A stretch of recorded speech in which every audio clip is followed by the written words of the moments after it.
Brought to you by Palvi Agrico. आता शेतीसाठी जे काही लागणार ते घरपोच मिळणार, तेही मोबाईलच्या एका क्लिकवर.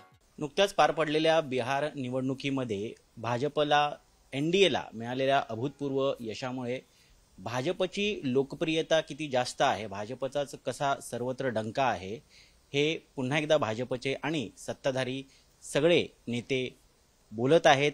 आणि त्याचबरोबर आता महाराष्ट्रात होऊ घातलेल्या स्थानिक स्वराज्य संस्थाच्या निवडणुका यामध्ये सुद्धा भाजपच नंबर 1 ला राहील असं मुख्यमंत्री देवेंद्र फडणवीस सातत्यानं सांगतायत. आपल्या प्रत्येक प्रचार सभेमध्ये ते वारंवार याचा उल्लेख करतायत. मात्र अगदी बिहार असेल किंवा महाराष्ट्र असेल किंवा इतर काही राज्य असतील, ह्या सगळ्या राज्यांमध्ये सध्या निवडणुकांमध्ये जो घोळ सुरू आहे याबाबत विरोधी पक्ष हा आक्रमकपणे सातत्यानं पुराव्यानिशी गोष्टी समोर आणताना दिसतोय. महाराष्ट्रात स्थानिक स्वराज्य संस्थाच्या निवडणुका ज्या सुरू आहेत त्याच्यामध्ये मतदार यादींमध्ये कशा पद्धतीनं घोळ आहे हे आपल्याला आदित्य ठाकरे यांनी त्यांच्या प्रेझेंटेशनमधून दाखवलंच. परंतु आता प्रारूप मतदार यादी जी जाहीर झालेली आहे, निवडणूक आयोगाकडनं जाहीर झालेली आहे, त्यामध्ये कशा पद्धतीच्या डिस्क्रिपन्सीज आहेत हे पुन्हा एकदा त्यांनी अधोरेखित करून सांगितलेलं आहे. ह्या सगळ्याच्या पाठीमागे जे सातत्यानं अगदी बारकाईने या सगळ्या गोष्टींचा अभ्यास करतायत ते उद्धव ठाकरे यांच्या शिवसेनेचे आमदार अनिल परब आपल्या सोबत आहेत. आणि आज त्यांच्याकडनं आम्ही जाणून घ्यायला आलोय खरं तर की तुम्ही आरोप तर करताय, तुम्ही अनेक मुद्दे पुराव्यानिशी समोर आणताय आणि तुम्ही निवडणूक आयुक्तांना, निवडणूक आयोगाच्या लोकांना भेटताय सुद्धा, पण नेमकी चर्चा काय होते? कारण काल पुन्हा एकदा तुमची भेट झाली, तुमचं शिष्टमंडळ गेलं, मनसेचे नेते सुद्धा होते. प्रत्येक पक्ष, विरोधी पक्ष हा आपापल्या परीने वेगवेगळ्या गोष्टी सांगतोय, जणू काही एक मिस्ट्री आहे अशा पद्धतीच्या सगळ्या गोष्टी समोर येत आहेत. पण हे सगळं जेव्हा तुम्ही सांगता त्यांना तेव्हा त्यांचं उत्तर काय असतं? आपण जे म्हणताय की याच्या पाठी मिस्ट्री आहे, मिस्ट्री म्हणजे संशय. आम्ही संशय नाहीच आहे, आम्ही तर पुरावे देतोय. आपल्याला माहिती आहे विधानसभेची निवडणूक झाली, या विधानसभेच्या निवडणुकीत जो काही घोळ झाला तो आम्ही निवडणूक आयोगाच्या निदर्शनाला आणला. आमचे नेते निवडणूक आयुक्त ज्ञानेश कुमार यांना भेटले, त्यांच्याशी चर्चा केली. त्यांनी सांगितलं की तुम्ही प्रिस्क्राईब फॉर्ममध्ये जाऊन ऑब्जेक्शन घ्यायला पाहिजे. म्हणून यावेळेला आम्ही असं ठरवलं की हा प्रोसेस चालू असतानाच ही सगळी ऑब्जेक्शन घ्यायची. आपल्याला माहिती आहे की आदित्य ठाकरे यांनी एका वरळीचं प्रेझेंटेशन दिलं, एकाच मतदारसंघाचं, ज्याच्यामध्ये 19,000 मतं जी संशयास्पद आहेत ती त्यांनी दाखवली. आता त्याच्यात संशयास्पद म्हणजे काय की एका घराच्या नावावरती, म्हणजे मिठाईचं दुकान आहे, त्या मिठाईच्या दुकानावरती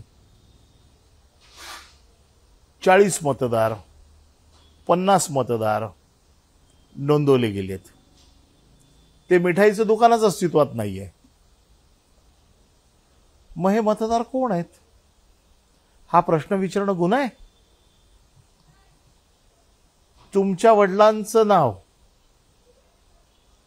आणि तुमचं नाव साधारण एकच असायला पाहिजे आडनाव. तुमचं नाव जर ऋत्विक भालेराव आहे, तुमच्या वडिलांचं नाव रफिक शेख कसं असू शकतं? तुमचं वय जर 45 असेल, तुमच्या वडिलांचं वय 24 कसं असू शकतं? दुबार मतं ही तर सर्रास आहेत. दुबार मतांमध्ये की तुम्हाला विचारलं तर पाहिजे की बाबा तुमचं नाव 2 ठिकाणी आलंय, तुमचं नाव 3 ठिकाणी आलं, नेमकं तुझं मत कुठलं आहे? ही निवडणूक आयोगाची प्रोसिजर आहे की ज्याच्यात हे विचारलं जातं की तुमचं नाव 3 ठिकाणी आलंय, 1 ठिकाणी ठेवून 2 ठिकाणची आम्हाला डिलीट करायची आहे. ही प्रोसेस कुठला वापरला गेला नाही. तुमच्या घरचा पत्ताच नाहीये आणि नोंदवली गेली आहेत. सार्वजनिक शौचालयाचं नाव टाकून तुमचे मतदार नोंदवले गेलेले आहेत. मग ह्याला घोळ नाही म्हणायचं तर काय म्हणायचं? पुन्हा हे मतदार कोण आहेत हे शोधणं काय गुन्हा आहे? आता भारतीय जनता पक्षाला याचं उत्तर द्यायची काही गरज नाही, कारण आम्ही प्रश्न विचारतोय कोणाला? निवडणूक आयोगाला. निवडणूक आयोग त्याचं उत्तर देत नाही. राज्य निवडणूक आयोग म्हणतं की केंद्र सरकारकडनं आम्ही यादी उसनवारीवर घेतो आणि आम्ही या निवडणुका वापरतो. म्हणजे घोळाची जबाबदारी घेतं कोण मग? आमचं साधं म्हणणं असं आहे की देशातला सगळ्यात आणि जगातला सगळ्यात मोठा पक्ष जो स्कॅनवरती नंबर 1चा पक्ष आहे, त्यांची मेंबरशिप कशावरती आहे? डिजिटल. तुम्ही जगातला मोठा पक्ष आहे, तुम्ही देशातला नंबर 1चा पक्ष आहे, आम्ही संपलेले पक्ष आहोत असं तुमचं म्हणणं आहे. मग आम्हाला हरवायला तुम्हाला हा घोळ कशाला करावा लागतोय? लोक ठरवतील ना. आम्ही जर कमकुवत असू, आमचं काही स्थान नसेल समाजात, लोक आम्हाला मतं देणार नाहीत. लोक आम्हाला सांगतील घरी बसा, तर आम्ही घरी बसू. मग हे मार्ग अवलंबून तुम्ही हे दाखवून देताय की तुमचा स्वतःवरती विश्वास नाही आहे. या सगळ्या यंत्रणांना बरोबर घेऊन तुम्हाला आम्हाला हरवावं लागतंय. तुम्ही ज्यावेळेस हा घोळ आहे असं पुराव्यानिशी दाखवता, त्यावेळेस आपण मान्य करू शकतो, एक लेमॅन म्हणून, एक कॉमन मॅन ह्या गोष्टी तपासून बघू शकतो. प्रारूप जी यादी आहे ती इलेक्शन कमिशनच्या वेबसाईटवरती उपलब्ध आहे. तो सुद्धा हे घोळ शोधून काढू शकतो. तुमचे अनेक शाखा प्रमुख असतील, पदाधिकारी असतील, हे सगळं काम करतच आहेत. पण तुम्ही ज्यावेळेस असं म्हणता की या सगळ्या गोष्टी केल्यामुळे ह्या तुम्हाला हरवण्यासाठी किंवा एका विशिष्ट पक्षाला, सत्ताधाऱ्यांना पूरक म्हणून जिंकवण्यासाठी केल्या जात आहेत, त्याला आधार काय आहे? मुख्यमंत्री देवेंद्र फडणवीस यांनी हेच खुलं आव्हान दिलेलं आहे विरोधी पक्षांना की यामुळे भाजप जिंकते, हे तुम्ही सिद्ध करून दाखवा. मी साधी गोष्ट आहे, मी मागच्या वेळेची पण उदाहरणं देऊ शकतो, यावेळेची पण देऊ शकतो. की मागच्या वेळेला डिलिमिटेशनमध्ये वॉर्ड अशा पद्धतीने कापले गेले की जिकडे माझा उमेदवार, माझे 2 वॉर्ड आहेत समजा बाजूबाजूचे, तर माझे दोन्ही वॉर्ड मी जिंकतोय. साधारण एक वॉर्ड मी 2000ने जिंकतोय, एक वॉर्ड मी 400-500 मताने जिंकतोय. पारंपरिक वर्षानुवर्ष माझा वॉर्डच असा कट केला की माझी ह्या वॉर्डातली चांगली मतं ही ह्या वॉर्डात टाकली आणि हा वॉर्ड जो मी जिंकतोय 2000ने, तो मी 3000ने जिंकलो. परंतु हा वॉर्ड जो मी जिंकत होतो 500 मताने, या वॉर्डातली माझी 1000-2000 मतं या वॉर्डात टाकल्यामुळे हा वॉर्ड मी 500 मताने हरलो. अशी काही उदाहरणं देऊ शकता 2017च्या निवडणुकीमध्ये घडलेली? 61 नंबर, 60 नंबर. कुठल्या परिसरातले? वर्सोवा विधानसभा. बर. 61 नंबरमधली माझी मतं उचलली, 60 नंबरमधली माझी मतं उचलली, ती 61 नंबरमध्ये टाकली. तिथले नगरसेवक कोण होते? राजुल पटेल आणि शैलेश फणसे. बरोबर. हाय प्रोफाईल सीट होती. शैलेश फणसे हरले, राजुल पटेल अजून मताने जिंकली. मी अशी खूप उदाहरणं देऊ शकतो, पण आता तो इतिहास झाला. मी त्या इतिहासात जाऊ इच्छित नाही. मी आता आपल्याकडे शैलेश फणसे मला वाटतं स्टँडिंग कमिटी चेअरमॅन होते, ते हरले कारण त्यांना हरवायचं होतं. आम्हाला अपेक्षा नव्हती की ते हरतील म्हणून, पण स्टँडिंग कमिटीचा चेअरमॅन आहे, बरोबर, त्याला हरवलंच पाहिजे. त्याला असा हरवता येत नाही, म्हणून असं हरवायचं. पण त्यावेळेस प्रत्येक पक्ष हा स्वतंत्र लढलेला. तुम्ही सत्तेत होता, आम्ही सत्तेत होतो, पण हे जे काम होतं हे युडी खात्याकडे असतं. युडी खातं त्यांच्याकडे होतं. त्यावेळेस एकनाथ शिंदेच होते ना? एकनाथ शिंदे युडी नव्हते. युडी कोणाकडे होतं मग? एकनाथ शिंदेकडे नव्हतं, हे देवेंद्र फडणवीसांकडे होतं. बर. हा, त्यावेळेस मी 14 ते 19 म्हणतोय. देवेंद्र 19ला युडी खातं आलं. पण यामध्ये तुम्ही सत्तेत सहभागी होता. या सत्तेत सहभागी ह्या गोष्टी बाहेर येत नाही. तो सत्तेत सहभागी म्हणजे आमचा सत्तेत वाटा किती होता? आमचे 5 हस्तमंत्री होते. आमचा एक्सेस नव्हता तेवढा. यामध्ये अनेक अधिकारी इन्व्हॉल्ड असतात. अधिकारी शेवटी सत्तेच्या दबावाखाली असतात, मुख्यमंत्र्याच्या दबावाखाली असतात. आता हा माझा 162 आणि 163 नंबरचा वॉर्ड आहे. बर. आता माझे 162 6 याद्या या 163 मध्ये नेल्या. हम्म. हे साकीनाका विभागातले हे 2 वॉर्ड आहेत. हम्म. आता मला तुम्ही कशा सांगा, मी थोड्याशा हे प्रेक्षकांना हे समजेल प्रेक्षकांना अशा दाखवतो. भाषेत हे तुम्ही जरा माझे समजावून मी सांगू शकला. वॉर्डची रचना इकडचे तिकडे मतदार झाले मी समजू शकतो. हम्म. कुठले बॉर्डरवरचे आहेत. एक समजा चूक झाली अधिकाऱ्यांकडनं, हम्म. होतात चुका, प्रशासकीय चूक मी मान्य करू शकतो. परंतु वॉर्डच्या मधले लोक हम्म. हे 162 लोक 163 मध्ये मधले जाऊ शकतात. हा एक वॉर्ड आहे समजा. हा ward चा map आहे. 162चा वॉर्ड आहे, मॅप आहे. हम्म. या जे काय मी आता मार्क केलेले लोक आहेत, हम्म. हे काही इमारतींची नावं आहेत. हे ते कसे 163 मध्ये जाऊ शकतात. या 6 याद्या आहेत माझ्याकडे. हम्म. हे एवढे माझे मतदार, हे सगळे मतदार हे माझे काढून हे दुसऱ्या वॉर्डात टाकले. बरोबर आहे. हे 162 163. हम्म. माझं मत असं आहे, बॉर्डरचे गेले असते मी समजू शकलो असतो. बरोबर आहे. त्याला देखील डिलिमिटेशनचे नियम आहेत. मोठा रस्ता असतो, हम्म. रेल्वे ट्रॅक असतो, हम्म.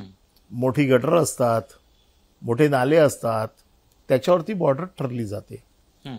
ह्या मधल्या बिल्डिंग काढून 163 मध्ये टाकल्यात. नाही मग याचा फायदा भाजपला किंवा सत्ताधाऱ्यांना कसा होतो? हे त्यांना त्यांचं गणित माहिती आहे ना. याच्यामुळे यांचे मतदार, माझा इकडचा वॉर्ड कमजोर झाला ना. हम्म. हे माझे हक्काचे मतदार तिकडे गेल्यामुळे हा माझा वॉर्ड त्यांनी संकटात आणलाय. पण एखाद्या वॉर्ड मधला जेव्हा मतदार त्या वॉर्ड मध्ये आपलं नाव नाहीये हे जेव्हा त्याला मतदान केंद्रावरती कळतं, तो हताश निराश होऊन पुन्हा जातो. मला तो त्या वाटत नाही कुठला दिवशी, मतदार. हा. म्हणूनच म्हटलं ना, हे आता आम्हाला कळल्यावरती आम्ही आता प्रोसिजर चालू आहे, म्हणूनच त्या काल आम्ही गेलो. हम्म. कारण होतं काय, बघा तुम्ही सर्वसाधारण मतदार आहात, प्रारूप यादी जाहीर होते. तुम्ही आजपर्यंत कधी स्वतः तपासली आहे का हो प्रारूप यादीमध्ये माझं नाव आहे की नाही? तुम्ही काय म्हणताय, वर्षानुवर्ष मी जिथे मतदान करतो तिकडे मी मतदानाला गेलो, माझं नाव नाही आहे आणि त्या दिवशी काही करू शकत नाही. आणि मग इलेक्शन कमिशन काय म्हणतं की आम्ही तर ड्राफ्ट यादी प्रसिद्ध केली होती, तुम्ही तपासायला पाहिजे होती. कुठलाही मतदार स्वतः जाऊन तपासत नाही. आम्ही काल जाऊन हीच मागणी केली की आम्ही राजकीय पक्षाचे कार्यकर्ते व कुठल्याही पक्षाचा कार्यकर्ता असो, त्याला ऋत्विकच्या वतीने मला अधिकार मिळाला पाहिजे की माझं नाव इकडनं तिकडे गेलंय, हम्म. तुम्ही चेक करून घ्या आम्ही खोटं बोलतोय का. आणि जेव्हा बल्कमध्ये असं होतं, आता ही 6000 लोक जाणार आहेत का स्वतःचं ऑब्जेक्शन रेज करायला? नाही जाणार. मग ते लोक जिथे वर्षानुवर्ष मतदान करतात तिथे त्यांना मतदानाचा अधिकार मिळाला पाहिजे. हा जो गठ्ठा आहे हा 6 लाख मतदारांचा आहे आणि 6000 मतदार 6,000. एका एका वॉर्ड. यादीमध्ये हम्म. साधारण 1000 ते 1200 मतं असतात. हम्म. म्हणजे साधारण 6000 ते 7000 ही मतं आहेत. हम्म. हे डिस्प्लेस्ड मत ही आहेत असं. 6000 मतं उचलून तुम्ही मधून मधून सिलेक्टिव्ह उचलून या वॉर्डात टाकली हम्म. तर मला तर हा वॉर्ड हारायचाच आहे ना. हम्म. आता आणखीन एक प्रश्न उपस्थित होतो असे इथे. कित्येक वॉर्ड आता आमचं सगळीकडे काम चालू आहे. हम्म. हे तर मी काल प्रेसला दाखवण्यासाठी आणलं. हम्म. असे कित्येक वॉर्ड आहेत. तुम्हाला काय असंच हरवायचंय? माझं म्हणणं आहे तुम्हाला हरवायचंय ना. आम्हाला लोक तुमच्या बाजूने आहेत ना, तुमचा एवढा करिश्मा आहे ना, मग लोकांकडे जा आणि आम्हाला हरवा ना. एक मूळ प्रश्न यातनं उपस्थित होतो तो असा की जे मतदार डिस्प्लेस केलेले आहेत, शिफ्ट केलेले आहेत, ते तुमचेच मतदार आहेत असं जर तुम्ही दावा करत असाल तर तो कशाच्या आधारावरती? म्हणजे- वर्षानुवर्ष आम्ही त्या जागा जिंकलेल्या आहेत ना. हम्म. ज्या जागा वर्षानुवर्ष शिवसेना जिंकते, हे तर मी उदाहरण दिलं. इथे कोण नगरसेवक येईल नाही येईल हे जे माझ्या समोर आलं ते, असे माझ्याकडे कित्येक वॉर्ड असे आहेत की जे वर्षानुवर्ष शिवसेना जिंकलेली आहे. नाही, तरी 84 जागा तुम्ही निवडून आलात ना 2017. मग माझं तेच म्हणणं आहे, 84 जागा एवढं करून दे गेला मी 84, पण ह्यांची ज्यांची 32-33 अवकात नव्हती ते 82 आले ना. बघा, भारतीय जनता पक्षाला मी चांगला ओळखतो. हम्म. किती जागा होत्या त्यांच्या? 13 जागा होत्या. 13 वरनं ते कितीला आले? 32ला आले. 32 वरनं थेट आले कधी? 82ला, हम्म. जेव्हा त्यांचं सरकार होतं, वरती मुख्यमंत्री त्यांचा होता तेव्हा. त्यांचं म्हणणं हे शक्य झालं कारण आम्ही वेगळे लढलो, आम्हाला आमची ताकद आजमावता आली. नाही, मग माझं म्हणणं आहे ना, वेगळे लढले म्हणून आजमावता आली ना. मग त्याच्या अगोदर युती का नाही तोडली? जेव्हा तुमचा मुख्यमंत्री बसला तेव्हाच तुम्ही युती तोडली. युती तोडायचे वेगळे वेगळे लढायचे अधिकार त्याला तुम्हाला त्याच्या अगोदर पण होते ना. तुम्हाला वेगळं लढायला कोणी थांबवलं होतं? ज्यावेळेला तुमचे दिवस चांगले आले, केंद्रात जेव्हा तुमची सरकार आलं, त्यावेळेला तुम्ही मित्राला लाथ मारलेली आहे. याच्या अगोदर का नाही मित्राला लाथ मारली? 14ला तुम्ही शेवटच्या क्षणाला युती तोडली. तेव्हा का आम्ही हिंदू नव्हतो? तेव्हा आम्ही हिंदूच होतो ना.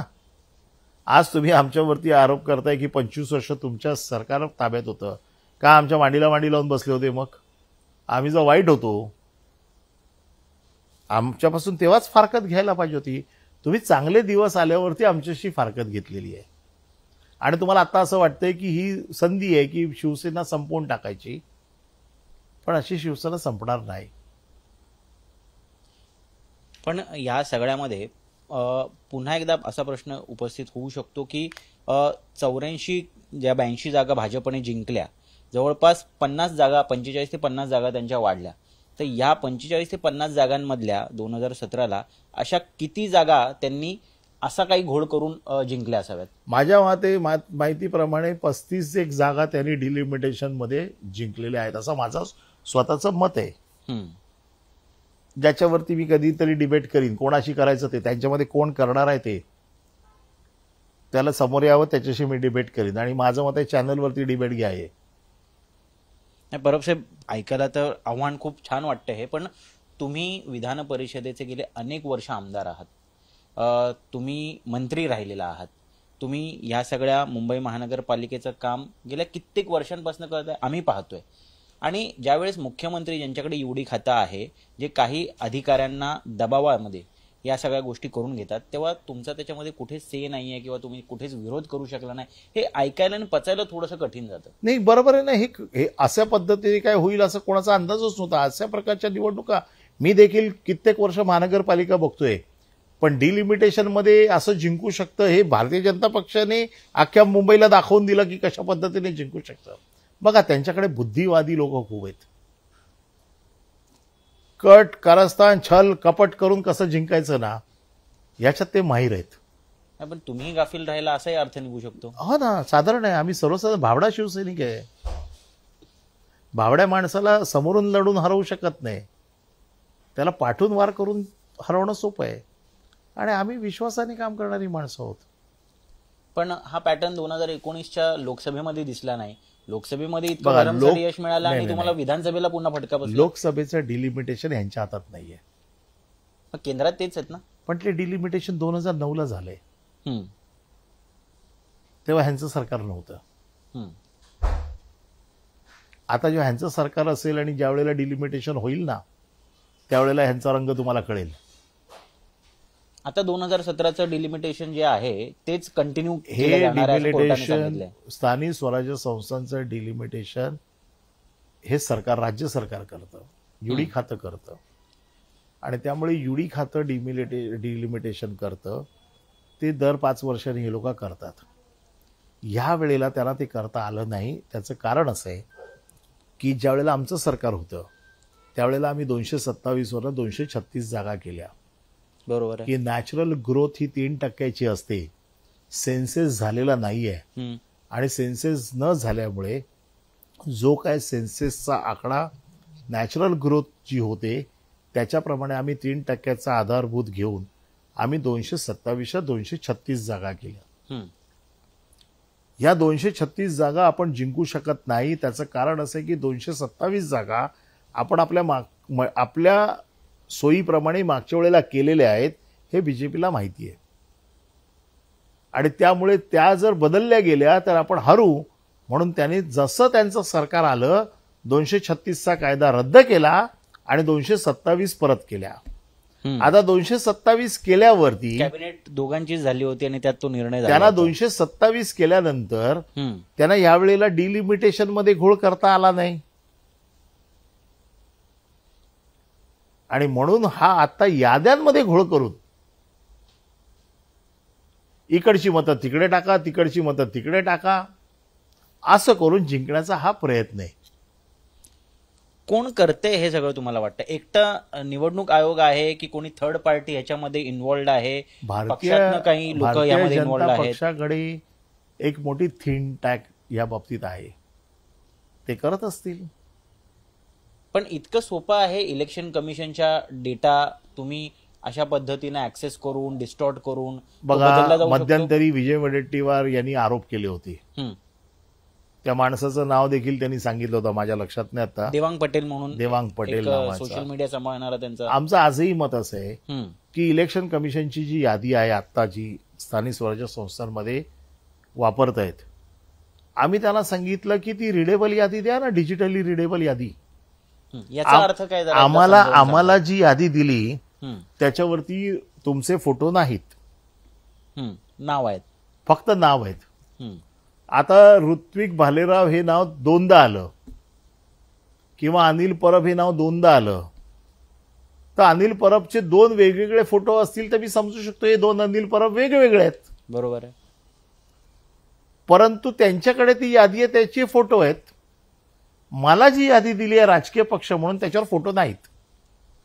मला कसं कळणार अनिल परब 2 आहेत का अनिल परब बोगस आहे? मग पूर्वीपासून ड्राफ्ट रूल असाच राहिलेला आहे की यावेळेलाच काय बदल झाले? आमचं म्हणणं असं आहे की तो रिडेबल, जो डिजिटली रिडेबल ज्याला म्हणतो, तो द्या ना आम्हाला. म्हणतात नाही आमचं अग्रीमेंट आहे की आम्ही दुसऱ्या कोणाला देऊ शकत नाही. हम्म. अरे मला लोकशाहीमध्ये मला जो कागद वापरला जातोय माझ्याबद्दल तो बघण्याचा मला अधिकार नाहीये. आता माझ्या मुलीचं नाव दुबार आलंय, बर. माझ्याच मुलीचं नाव हे तुम्ही चेक केल्यानंतर कळलं? माझ्या चेक केलं होतं, लक्षात आलं. हम्म. हे कशामुळे? ही त्रुटीच म्हणायची? पण तिचा फोटो नाही ना मला माहिती. हम्म. आता अनुजा अनिल परब हे नाव 2दा आलं. हम्म. आता अनुजा अनिल परब हे नाव, हे 2 वेगळे फोटो असतील तर मी मान्य करीन 2 अनुजा अनिल परब आहेत. हम्म. एक थेरी अशी पण आहे परब साहेब की मी आधी चेंबूरला राहायचो, तर चेंबूरच्या मतदार यादीमध्ये माझं नाव आहे. मी आता शिफ्ट होऊन समजा माहीमला आलो, आता माहीममध्ये मी नव्यानं नोंदणी केली आहे, पण मी चेंबूरचं नाव डिलीट केलं नाही, त्यामुळे दुबार मतदार म्हणून. तुमचं ते डिलीट केल्याशिवाय हे नाव ऍडच कसं झालं? पण तसंच होतं. आणि तुम्ही कुठलंही सर्टिफिकेट घ्यायला जा, तुम्ही गॅस ट्रान्सफर करायला जा, हम्म. पहिली तुम्हाला, किंवा तुम्ही रेशन कार्ड बदलायला जा, हम्म. पहिलं नाव तिकडचं कमी करून स्लिप आणावी लागते, तर तुमचं नाव इथे चढवलं रेशन जातं. कार्डच्या बाबतीत होतं, पण जाहीर दिनेश मतदार वाघमारे निवडणूक आयुक्त यादी- आहेत, मतदार त्यांनी सांगितलं की आम्ही ते डिलीट न करता प्राधान्य म्हणून की त्याचं नाही. नाव ऍड होण्यापासून कुठला बाधा येऊ नये पहिली म्हणून आम्ही गोष्ट त्याला म्हणजे देतो. त्याच्याकडनं ऍफिडेव्हिट, आता जे ते घेत आहेत ऍफिडेव्हिट, हो. आता ते घेत आहेत ऍफिडेव्हिट, तुम्हाला त्याचं नाव दुसरीकडे ज्यावेळेला तुम्ही तो त्याचा फॉर्म भरता, प्रिस्क्राईब नंबरमध्ये फॉर्म भरता की माझं नाव इकडे आहे, इकडून माझं नाव इकडे ट्रान्सफर करायचंय, हम्म. त्यावेळेला तुम्हाला ऍफिडेव्हिट द्यावं लागतं किंवा तुम्हाला ही नोटीस द्यावी लागते की माझं नाव इथून डिलीट करा आणि इथे टाका. हम्म. इथून डिलीट केल्याशिवाय तिथे टाकलंच कसं, किंवा तिथे टाकल्यानंतर तुमचं काम आहे इथे डिलीट करायचं. आमचा आक्षेपच हा आहे. समजा मी दोन्ही ठिकाणी मतदान केलं, मी बँड्राला मतदान केलं, चेंबूरला मतदान केलं, कळणार कसं? हम्म. आणि मग दुबार मतदानाचा हा गुन्हा आहे ना. हे इलेक्शन कमिशनचं काम नाहीये. आणि मग तुम्ही मतदारांची संख्या पण खोटी सांगताय लोकांना. जर अशी दुबार तिबार नावं असतील मग तुमचं मतदानाचं पर्सेंटेज पण घसरतं ना शेवटी टोटल करताना. हम्म. आज जो काही घोळ आम्ही ज्याला म्हणतो की तुम्ही ज्या वेळेला एकदा डिक्लेअर केली आकडा आणि तुमचं मतदान झाल्याचा आकडा नंतर 2 दिवसानंतर परत वेगळा डिक्लेअर करताय, हे सगळे प्रकार आता उघडकीस आलेले आहेत. याला काय आता काय रॉकेट सायन्स नाहीये. आम्ही जो घोळ म्हणतो तो हाच घोळ आहे. तुम्ही लोकांच्या मनात संभ्रम का ठेवता तुमच्या विजयाच्या बाबतीमध्ये? तुमचा विजय जर अगदी खणखणीत विजय असेल तर त्याला तुम्ही हे डाग का लावून घेताय? आणि आता आम्ही आरोप केले ना, बघा संध्याकाळी अमित सटम किंवा आशिष शेलार येतील. अरे तुम्ही मालक आहात त्यांचे, त्यांच्या वतीने ह्यांचे मालक बोलतात ना. निवडणूक आयोगाने येऊन खुलासा करायला पाहिजे, हे असं नाही आहे, हे असं आहे, हे असं नाही, असं आहे. तुम्ही पहिल्यांदा जेव्हा आरोप केले, तुमचं शिष्टमंडळ जाऊन भेटलेलं, ज्यात स्वतः उद्धव ठाकरे, राज ठाकरे सहभागी होते, त्यानंतर त्यांनी एक प्रेस रिलीज काढली निवडणूक आयोगाने आणि त्यात त्यांनी स्पष्ट केलंय की 1 जुलै 2025ला वोटर रोल संदर्भातली जी प्रक्रिया आहे ती कट ऑफ होते. त्याच्यानंतर आम्ही कुठलीही प्रक्रिया करू शकत नाही किंवा मतदार यादी बदलू शकत नाही. ॲडिशन डिलिशनच्या बाबतीत मला माहीत नाही, पण जर असं असेल आणि ते स्पष्टपणे हे सांगत असतील की आता विधानसभेला वापरलेलीच मतदार यादी आम्ही स्थानिक स्वराज्य संस्थांना वापरणार, मग तुम्ही इतके आक्षेप घेऊन, इतके घोळ उघडकीस आणून त्याचा उपयोग काय होणार आहे? उपयोग काहीच होत नाही. त्याला माहिती आहे म्हणूनच ते अशी भूमिका घेतात. साधी गोष्ट आहे.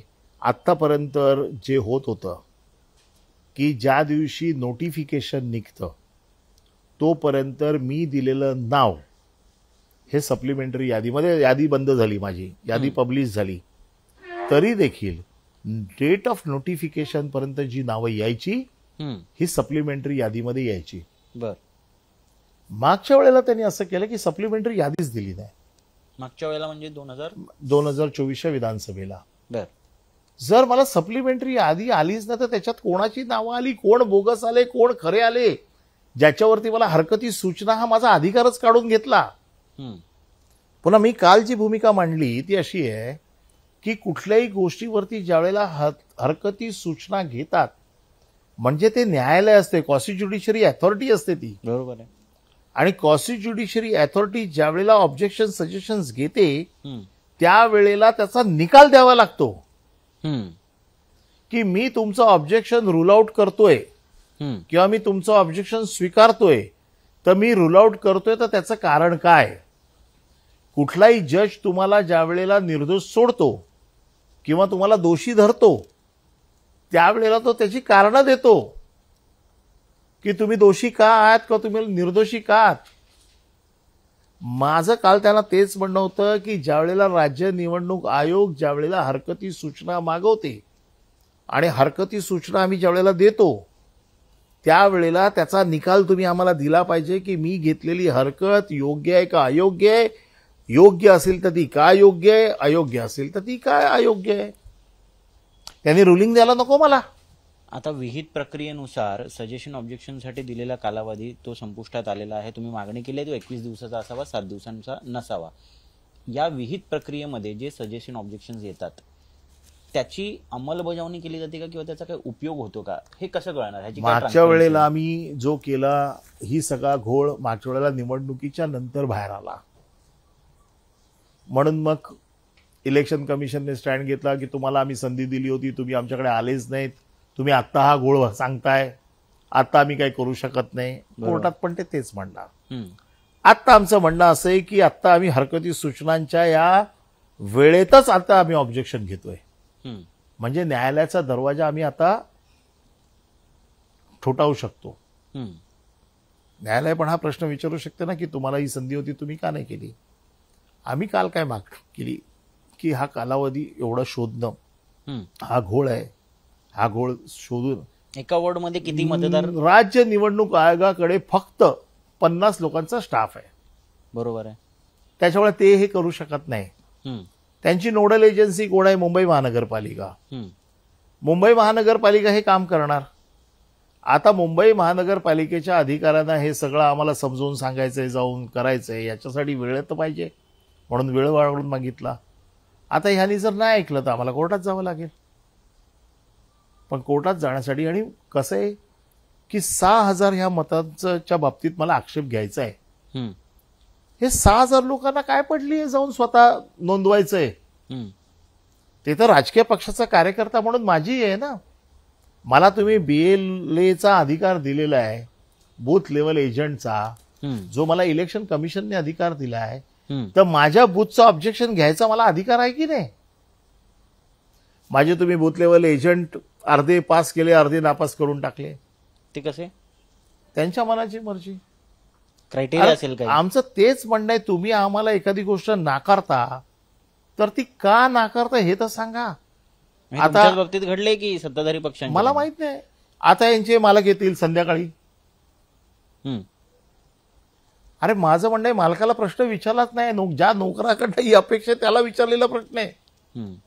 तुम्ही म्हणाल कॉशी ज्युडिशरी पॉवर्स असल्यामुळे त्यांना रुलिंग देणं क्रमप्राप्त आहे. गरजेचं आहे. आता यामध्ये रुलिंग येत नाहीये, आम्हाला त्याची उत्तरं मिळत नाहीयेत.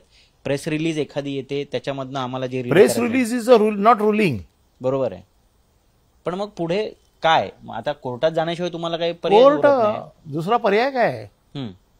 हे लोक तर ऐकणारच नाही. तो यांना सूचनाच दिलेल्या आहेत निवडणूक आयोगाला. उठ म्हटलं की उठायचं, बस म्हटलं की बसायचं. तुम्ही हेतू आरोप करताय खरं तर, पण हेतू आरोप म्हणजे मी हे सिद्ध करून देतोय ना. हम्म. मला ज्या गोष्टींची अपेक्षा आहे, जे कायद्याने, मी काय चुकीच्या गोष्टींची अपेक्षाच करत नाही, पण ज्या कायद्याने ज्या गोष्टी व्हायला पाहिजे हम्म. त्या आता कायद्याने व्हायला पाहिजेत. परिणामी निवडणुका ज्या आहेत या बाधित होऊ शकतात का? या पोस्टपोन केल्या जाऊ शकतात? कारण होऊ त्याची शकतात मागणी ना. तुम्ही आता करताय. साधी गोष्ट आहे, आजचाच जो निकाल चालू आहे आता ओबीसीच्या बाबतीतला, हो. अगदी क्लिअर कट कोर्टाने सांगितलं होतं की 50% लिमिट तुम्ही क्रॉस करू नका. हम्म. तरी देखील 50% लिमिट यांनी क्रॉस केलं.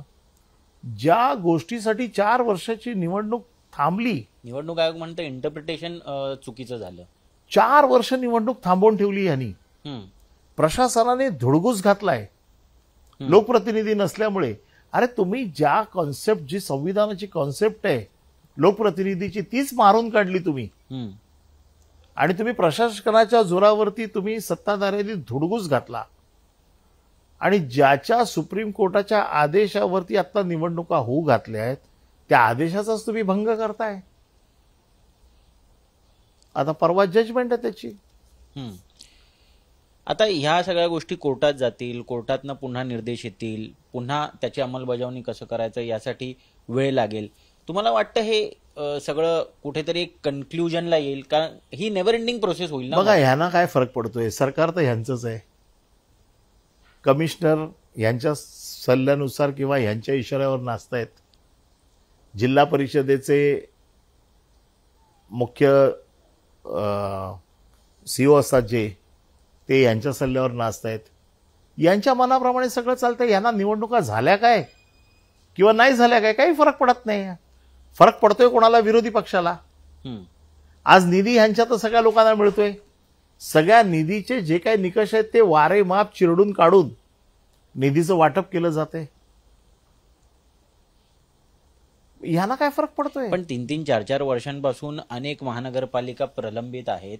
आज नगरसेवक निवडून आलेले ते सुद्धा काही काम करू शकत नाही आहेत. आणि मग ह्यांना आमिष द्यायचं, चल माझ्या पक्षात ये, तुला 10 कोटीचा निधी देतो. पण तुमच्या या सगळ्या आक्षेपांमुळे आणि मागण्यांमुळे आणखीन लांबणीवर पडेल असं अहो नाही. 5 वर्ष 4 वर्ष निवडणुका झाल्या नाहीत. हो. माझं म्हणणं असं आहे, अजून 3 महिने नाही झाल्या हम्म. तर काय फरक पडतो? पण 3 महिन्यानंतर होतील त्या तरी पारदर्शक पद्धतीने घ्या. असंही 4 वर्ष तुम्ही तुमच्या मनमर्जीप्रमाणे कार्यक्रम केला ना, जे काय पक्ष फोडायचे ते फोडलेत ना, ज्यांना काय आमिष द्यायची त्यांना आमिष दाखवून तुम्ही इकडे आणलेत ना. हे सगळं करून देखील तुम्हाला एवढा विश्वास का नाहीये की तुम्ही जिंकू शकता? कोर्टात कधी चाललाय? दुसरी पायरी तीच दिसते. नाही, आता दुसरी गोष्ट आहे, आमच्या ज्या आक्षेपांचं काय होतं ते बघू, हम्म. त्यानंतर निर्णय घेऊ.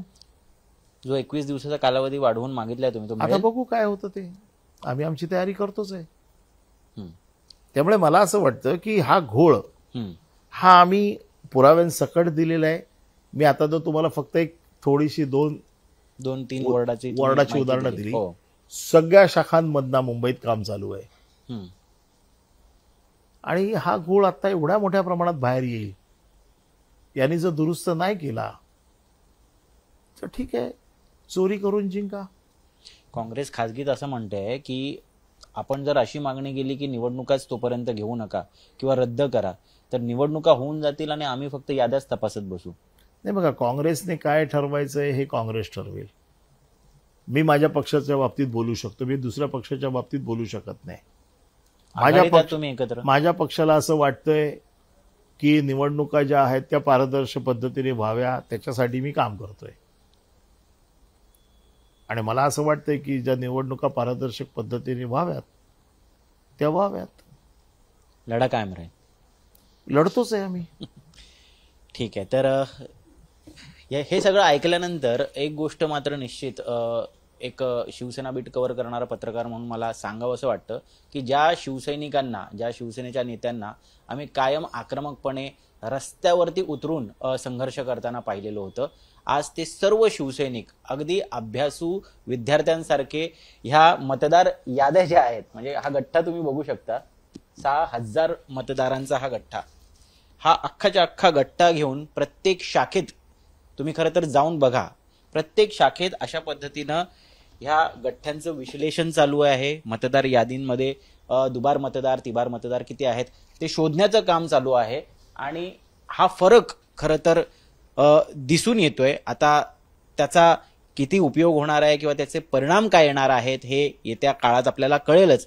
परंतु त्याचबरोबर जी निवडणूक आयोग, जी स्वायत्त आहे असं म्हटलं जातं, त्या निवडणूक आयोगाची सुद्धा जबाबदारी आहे की जे काही आक्षेप या ठिकाणी नोंदवले जात आहेत त्याचं निराकरण केलं जावं आणि लोकांसमोर, मतदारांसमोर तथ्य काय आहे ते ठेवावं. कॅमेरा पर्सन सचिन सावंत सोबत मी ऋत्विक भालेकर, मुंबई तक.